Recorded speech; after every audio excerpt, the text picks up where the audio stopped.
اعوذ باللہ من الشیطان الرجیم بسم اللہ الرحمن الرحیم۔ آج کا درس سورہ بقرہ کی آیت نمبر 121، 122 اور 123 پر مشتمل ہے۔ سب سے پہلے ترجمہ دیکھیے۔ الذین آتیناہم الکتابہ، وہ لوگ کہ دی ہم نے جن کو کتاب، یتلونہ، وہ تلاوت کرتے ہیں اس کی، پڑھتے ہیں اس کو، حق تلاوت ہی، جیسا کہ اس کی تلاوت کا حق ہے، جیسا اس کو پڑھنے کا حق ہے۔ اولئک، یہی لوگ، یؤمنون بہ، ایمان رکھتے ہیں اس پر۔ ومن یکفر بہ، اور جو شخص انکار کرتا ہے اس کا، فاولئک هم الخاسرون، تو یہی لوگ نقصان اٹھانے والے ہیں۔ یا بنی اسرائیل، اے اولاد یعقوب، اے بنی اسرائیل۔ تو میں نے بتایا تھا کہ اسرائیل حضرت یعقوب کا دوسرا نام ہے، ان کا لقب ہے۔ تو اے بنی اسرائیل بھی کہہ سکتے ہیں، یا اے یعقوب کی اولاد، اذکرو، یاد کرو، نعمتی، میرے اس احسان کو، التی انعمت، جو میں نے کیا علیکم، تم پر، وانی فضلتکم، اور بلا شبہ میں نے فضیلت دی تھی تم کو، علی العالمین، تمام جہانوں پر۔ واتقوا، اور ڈرو، یوماً، اس دن سے، لا تجزی، کہ نہیں کام آئے گا، نفس، کوئی شخص، عن نفس، کسی شخص کے، شیئا، ذرا بھی، ولا یقبل، اور نہ ہی قبول کیا جائے گا، منہا، اس کی طرف سے، عدل، کوئی فدیہ، کوئی معاوضہ، کوئی مال و دولت، کوئی بھی چیز، ولا تنفعها، اور نہیں فائدہ دے گی اس کو، شفاعت، کوئی سفارش، ولا هم ینصرون، اور نہ ان کی مدد کی جائے گی۔ ان آیات کریمہ میں اللہ جل شانہ نے جو پہلی آیت ہے، آیت نمبر 121، اس میں ان اہل کتاب کی تعریف کی ہے جو کہ ضد، ہٹ درمی، حسد، بغض وغیرہ سے ان کے دل پاک و صاف تھے، معتدل مزاج قسم کے لوگ تھے، اور منصف مزاج قسم کے لوگ تھے۔ تو ان کی تعریف کی ہے، اور اس سے پہلے سارے وہ لوگ جو ہٹ درمی، بغض سے اور اس طرح کی چیزوں سے بھرے ہوئے تھے، ان کا ذکر ہوا ہے۔ تو اس لیے الذین آتیناہم الکتاب، اس سے مراد یہ یہود ہے، کہ وہ لوگ جن کو ہم نے دی ہے کتاب۔ اگرچہ بعض مفسرین نے اس سے مراد حضور نبی کریم صلی اللہ علیہ وسلم کے صحابہ کو مراد لیا ہے، لیکن چونکہ تسلسل پیچھے بات کا جو چلا آ رہا ہے ابھی تک، وہ یہود و نصارہ کا ذکر ہے، تو اس لیے اس سے مراد بھی یہود و نصارہ مراد دینا بہتر ہے۔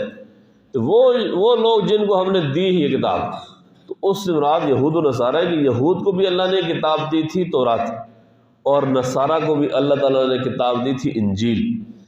تو وہ جو جن کو کتاب دی ہے، یتلونہ، وہ اس کی تلاوت کرتے، حق تلاوت ہی، جیسا کہ تلاوت کرنے کا حق ہے۔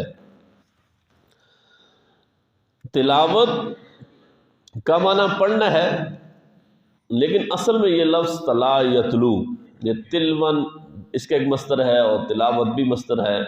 اس کا اصل معنی ہوتا ہے پیچھے چلنا، اتباع کرنا، پیروی کرنا۔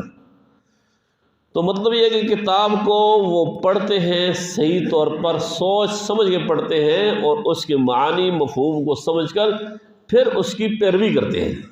تو اگر دیکھا جائے تو تلاوت کا صحیح معنی یہی ہوتا ہے، ایک ہے نا صرف الفاظ کو پڑھ دینا، یہ بھی ہے، لیکن اصل جو حق ہے، جیسے اللہ نے فرمایا کہ تلاوت اس کی کرتے ہیں جیسا کہ تلاوت کرنے کا حق ہے۔ وہ حق کیا ہے کہ انسان اس کو پڑھے، الفاظ بھی درست ہونے چاہیے، لیکن اس کے معنی اور مفہوم کو سیکھے، سمجھے اور پھر اس پر عمل کرے۔ یہ ہے تلاوت کا حق۔ تو اس لیے مختلف قسم کی اس کی وضاحت آئی ہے کہ تلاوت کا حق کیا ہے۔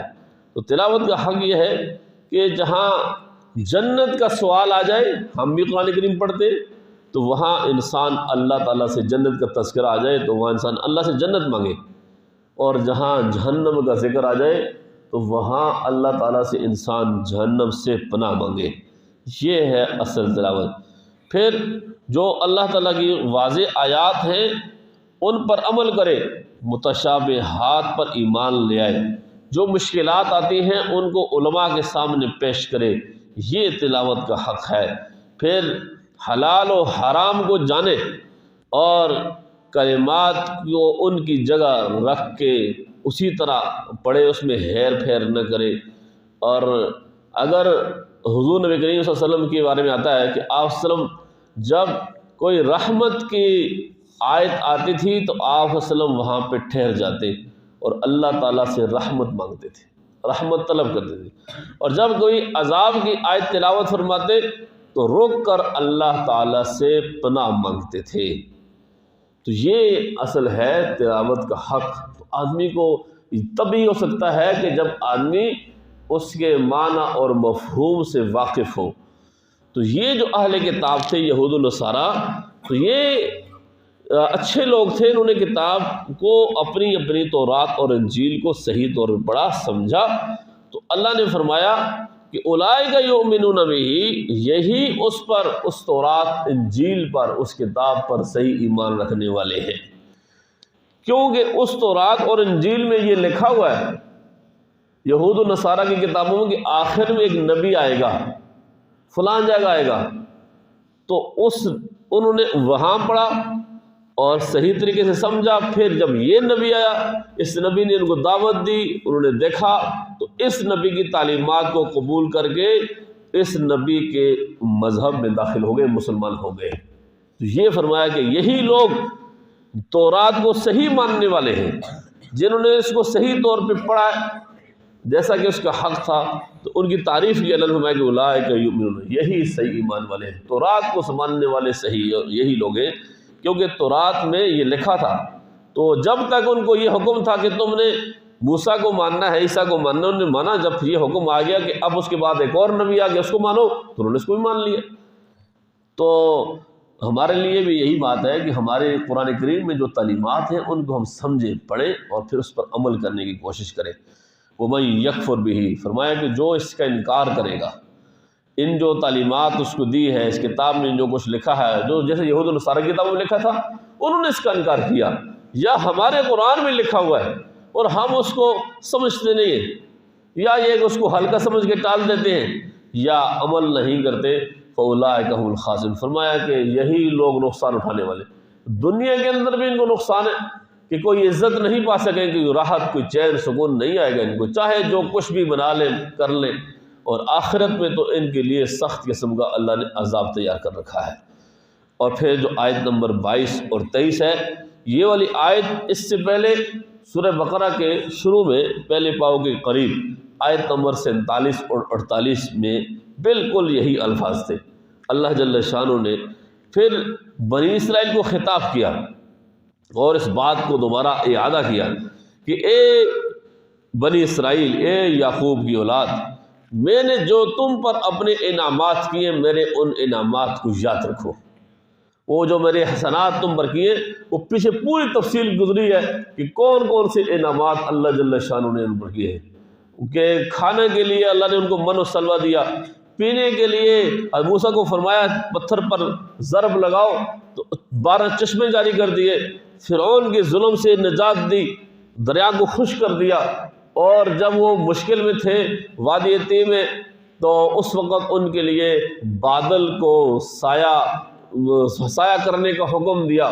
تو یہ سارے انعامات تھے، تو فرمایا کہ یہ سارے میرے انعامات کو یاد رکھو اور اس بات کو بھی یاد رکھو کہ میں نے تمہیں سارے لوگوں پر فضیلت دی ہے، کہ بنی اسرائیل کو اللہ جل شانہ نے اس وقت جو لوگ جتنی امتیں موجود تھیں دنیا میں، سب لوگوں کے اوپر اللہ جل شانہ نے ان کو فضیلت عطا کی تھی۔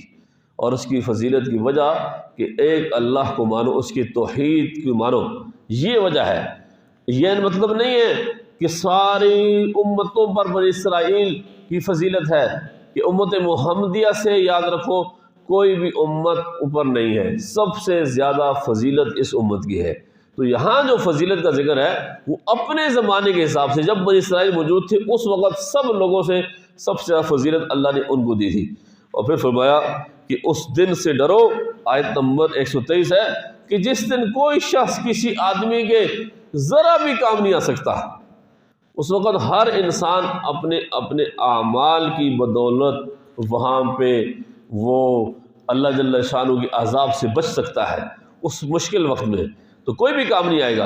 اور پھر یہ ہے کہ جیسے دنیا میں ہوتا ہے کوئی انسان پھنس جائے تو پیسے ایسے دے کے چھوٹ جاتا ہے، فرمایا کہ ولا یقبل منہ عدل، وہاں پہ کوئی معاوضہ کوئی فدیہ یہ بھی نہیں لیا جائے گا کہ پیسے دے کے آپ چھوٹ جائیں، ایسا نہیں ہوگا۔ اور پھر ولا تنفع شفاعت، اور وہاں کوئی سفارش بھی فائدہ نہیں دے گی۔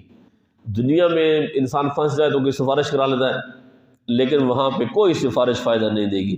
ہاں وہ سفارش جس کا خود اللہ نے حکم دیا، جس کی اللہ نے اجازت دی ہے، وہ سفارش تو کام آئے گی۔ اس کے علاوہ کوئی اور سفارشی آپ نہیں لا سکتے، اپنی مرضی کا سفارشی نہیں لا سکتے۔ اور پھر فرمایا کہ ولا هم ينصرون، اس کے علاوہ اور بھی کوئی تمہارا مددگار نہیں ہے۔ تو مطلب یہ ہے کہ سارے مدد کے راستے بند ہو گئے نا، نہ تو انسان کوئی شخص اس کی مدد کرنے والا ہے، تعاون کرنے والا ہے کہ اس کو بچا لے چھڑا لے، نہ اس کا کوئی سفارشی ہے، نہ اس کے پاس مال و دولت ہے کہ کسی طرح وہ دے کر جاتے، یعنی بچنے کی کوئی صورت ہی نہیں ہے۔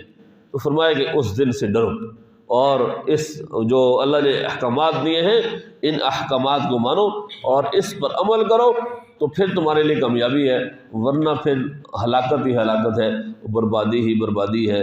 اللہ جل شانہ ہمیں سمجھ کر عمل کرنے کی توفیق نصیب فرمائے۔ وآخر دعوانا الحمدللہ۔